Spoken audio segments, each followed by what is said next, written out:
Hello my lovelies and welcome back to my YouTube channel. My name is Becky and this is Becky's Budget. So on this channel I post lots of finance videos, or I will be posting because it is obviously still quite new. I have loads of videos planned, money mistakes, ways you can save money, budgeting, debt, a little bit of investments, ISAs, mortgages, all sorts of stuff coming up. So I am so excited to be able to share all that with you. So if you think that's something that you would be interested in, then please don't forget to like and subscribe.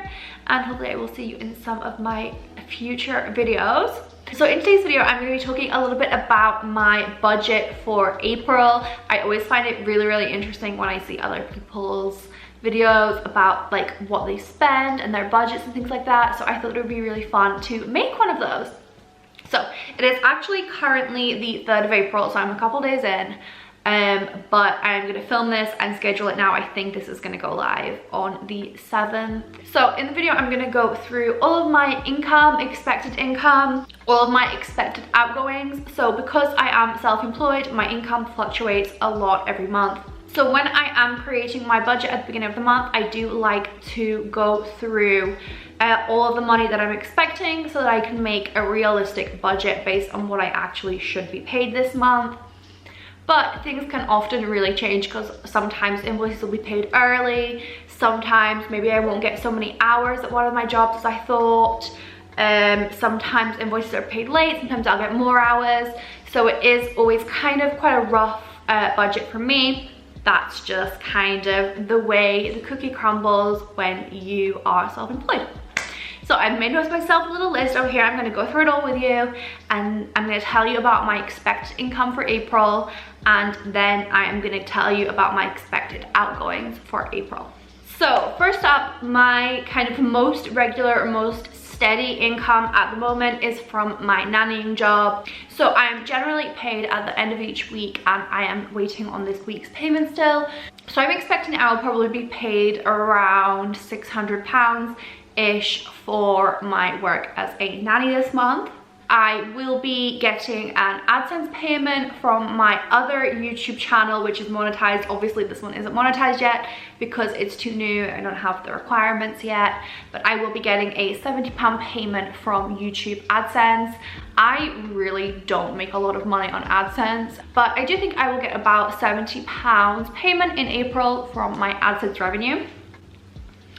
The really big money, the really kind of bulk of my income this month is going to be ad payments. So for sponsored posts that I've worked on over the last few months, it is looking like it will line up that I will get quite a few ad payments through this month, which isn't always the case. Sometimes I will have no ad payments due for that month. Sometimes there will be loads. It's just looking like this month will be one of the ones where I get more than usual.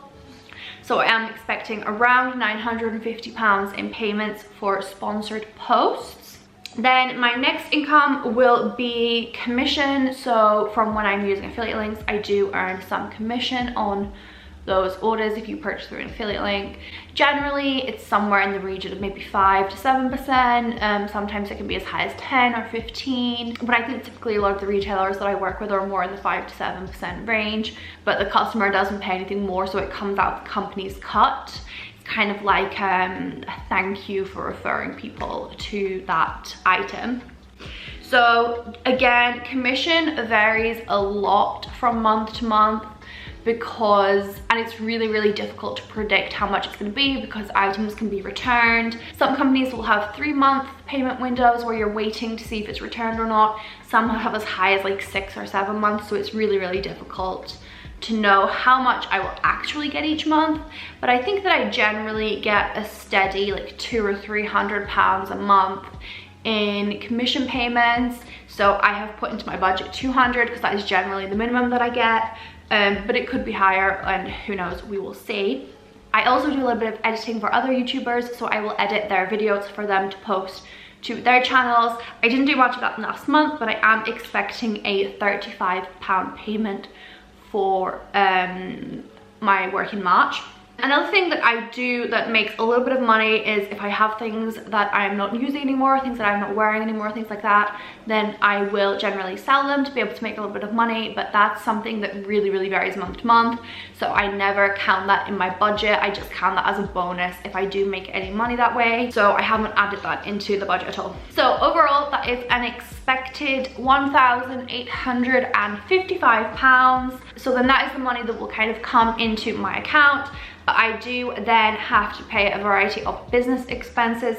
So things like my phone bill, editing software that I use for thumbnails on YouTube or Instagram pictures, so things like Lightroom for the filters. One of the reasons that those expenses are so high and the editing software is so high this month is that some of the apps that I use are much cheaper if you pay yearly. So my plan is over the next few months to kind of one at a time pay those yearly to save in the long run.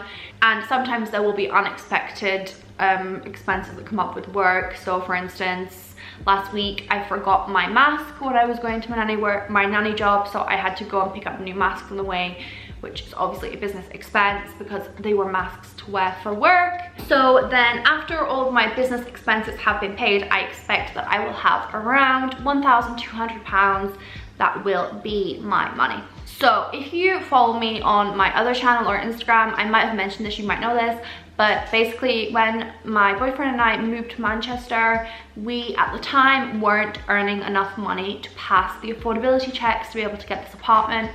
So we ended up having to pay big chunks of rent up front, and our rent also includes water and electricity. There's no gas in this apartment, so it's just water and electric. So until kind of the middle of June-ish, our rent, water and electric are paid already. So that is a really big kind of expense that is written off for now.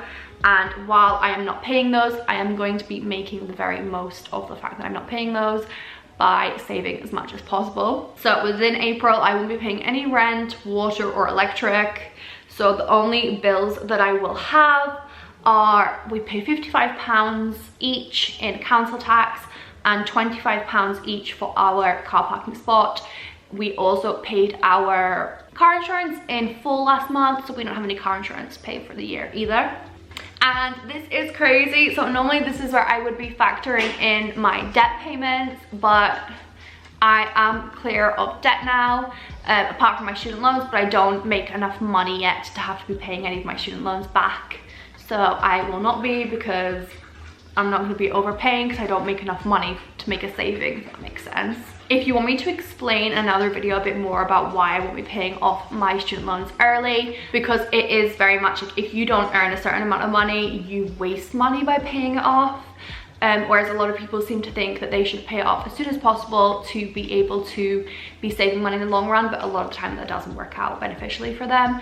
Particularly I'm talking about UK student loans. If you're in different countries, that could be very different, so don't kind of take that as gold. And also, I'm not a financial advisor, I'm just telling you like my experience and my research. So yeah, I will be making no debt repayments this month, which is crazy.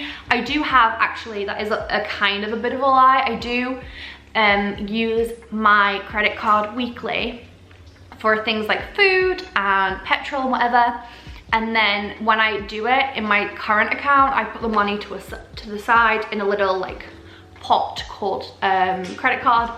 And then at the end of each week, I pay the balance of my credit card. So I will be kind of making debt repayments there, but I put the money aside when I do it, so it doesn't feel like a debt, it doesn't really count as a debt. The next thing that I have budgeted in is that I probably spend around £25 a month maximum on things like on petrol when I'm driving places that I am going that aren't work. So I do factor in petrol into my work costs, and I do track how much I drive for work, and I track how much I drive out of work so that I can separate that in my expenses. But for personal driving, things like going to the supermarket, things like taking one to the park, or if I have to go anywhere else. So for instance, this weekend, because we're finally allowed to see people outside now, I have my mom's Mother's Day gift that was delivered to our house by accident instead of hers. So this weekend I will be going and dropping that off at her house, and I think we're gonna go for a walk together. So things like that, petrol will be factored into my personal expenses. So I expect to probably spend around £25 in petrol this month, which is not a lot, but I don't really go many places, so. The next thing that I expect to spend is pension savings. So currently I have it set up that I pay £20 a month into a private pension. It's not a lot because I'm trying to focus on an emergency fund first, but I do also kind of want to be putting something to the side. So I do just put in £20 a month as a minimum, and sometimes if I have a little bit of extra cash, I'll put a little bit extra in. But like I said, I'm really focusing on the emergency fund, and then I will be focusing more on things like saving for a house and a pension, but I want to have that emergency fund first. Next up is food. I budgeted 150 for this, but actually I feel like that's really high, and I don't really actually spend that much. I have recently, I would say, become very good at spending less and less on my food. We have started making lists of meals that we're going to make so that we can maximize the ingredients that we have and make sure nothing goes to waste, and kind of build like a little menu for the week, which means that we probably spend for both of us around £30 on our main food shop a week, and maybe 10 or 15 if we pick up anything during the week. So we probably spend about £20 each on food each week. But yeah, I feel like food is the one area that I really don't like to scrimp on. Like, we do buy cheaper versions of everything, but I like to be able to buy anything that I want still, if that makes sense. The next category is winter. So obviously every month Winter needs new food. He has insurance and he has healthcare. His insurance and healthcare are about £57 together, but Phil and I split that. And then his food is like £15 a bag. Oh no, it's actually about 20. And that usually lasts probably about a month, so about £40. He has tons of toys and he has a cupboard full of snacks, so he definitely doesn't need any new toys or snacks this month. So I've budgeted around £40 for winter's expenses. Then the next category is personal shopping. So anything that I buy that I don't need and is just for me goes into this category, and my budget for that is £25. I would say I probably tend to go over this, but I'm really trying to get my needless spending down to an absolute minimum. So yeah, we will see. And then similar kind of thread, any food that isn't necessary is kind of extra or just for pleasure. Takeout, coffees, things like that, I have budgeted £25 for, which is probably like maybe one takeaway or a few coffees. Phil never wants to get takeaway, so generally if I want to have takeaway, I have to convince him by paying for both of us. So that's why kind of the takeaway would be so expensive. But yeah, that's one place where I've really wasted money before, and I am gonna try and pull that down a lot. Then the next category is gifts. So this month it is my mom's birthday, my dad's birthday, and my boyfriend's birthday. So I have budgeted into that £75 for gifts, which is about 25 each. And so far I'm below that budget because I bought my mom's and it was less than £25. She already knows what it is. She sent me a link to something she wants, so I can say it. So fingers crossed I can stay below budget for everybody else as well. Then my Netflix subscription, I pay for the subscription that Phil and I use and my mum also uses. So we have the one that has like quite a few screens on it, because sometimes all three of us will be watching at once. So I think I pay £11 a month for Netflix. Actually, now I am saying that, I'm remembering that I also pay £8 a month for Prime. So I should add that in. And I've also added in a £50 other category, which will just be any money that I end up spending that I hadn't planned for in any of these categories. I like having an other category because it just helps me plan my budget a little bit better, because there's always something that you've forgotten to add in, or there's always something that comes up no matter how big or small it is. So it's nice to have that little bit of a buffer in my budget, because I hate going over budget. It really it bothers me. So my expected spending of all of that included is about £510 for April. If I take the 510 away from my expected income after expenses and after tax, that leaves around £686.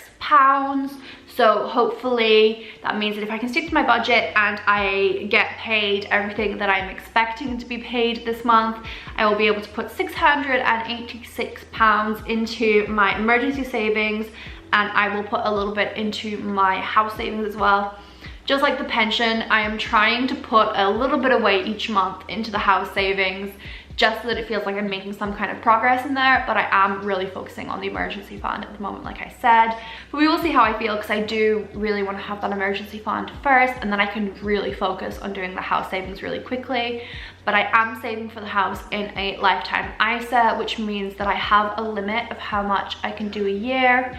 Again, I can talk about that in another video if that's something that's interesting to you guys, but I don't want to talk about it too much right now. But basically, I am trying to max out that allowance in the lifetime ISA, which means that I don't want to just like go half the year without putting anything in and then not be able to meet it, and it feels like wasted money. Anyway, that is a whole different tangent, that's a whole different category, whole different topic, so I will talk about that in a different video if it is something that you guys are interested in. So yeah, fingers crossed. I can stick to the budget and I can stick to the savings goals, because that would be really amazing. I will talk about this in another video that I do have planned and upcoming, but my boyfriend and I are actually trying to save for a house. So to do that, we have worked out all of our expected expenses that will come with a house and a mortgage and buying a house and things like that. And we have calculated how much we need to save each month to be able to meet that. And I can't remember off the top of my head, but I think it's around £600. So yeah, let's see if I can stick to it. At the start of May, I will do another video showing my May budget, and I will recap my April budget and let you guys know how much I stuck to it. So I will be holding myself to my own word in video form. And yeah, I'm just going on a bit of a tangent now, babbling, so I will leave this video here. Thank you guys so much for watching, and if you did like the video, then please don't forget to like and subscribe, and maybe leave a comment down below. Let me know what videos you want to see from me, let me know what you thought of this video, and hopefully I will see you all next time. Bye.